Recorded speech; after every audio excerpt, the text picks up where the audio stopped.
Chapter 10. Slow Glass. Bill was one of the smartest guys I knew in the band. A fine French horn player, he was always talking about physics and the latest discoveries in the field. He would launch into a lecture on the incredible nature of matter itself if you gave him an audience. On one of our lengthy band bus rides, a number of us had gathered around Bill as he said he had a crazy idea he would like to describe. "You know how light slows down when it goes through glass?" Bill asked our little group. Mostly what he got were dumbfounded looks.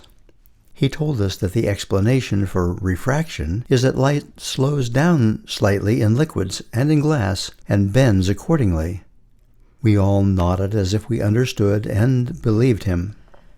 "You know how hybridization works to create giant tomatoes and carrots and such? They have a certain feature they would like to accentuate, and then they breed for it."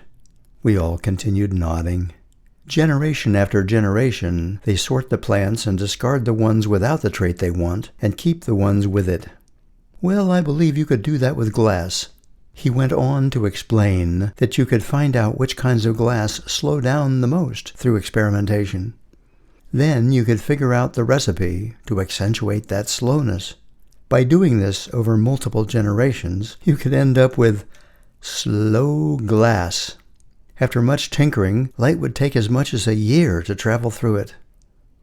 Bill went on to explain in some detail a business where panels of slow glass would be taken for a year to some very scenic site.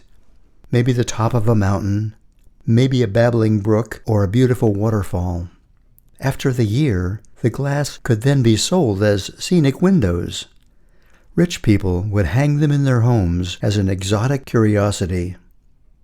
I have never experienced a mind quite like Bill's before or since.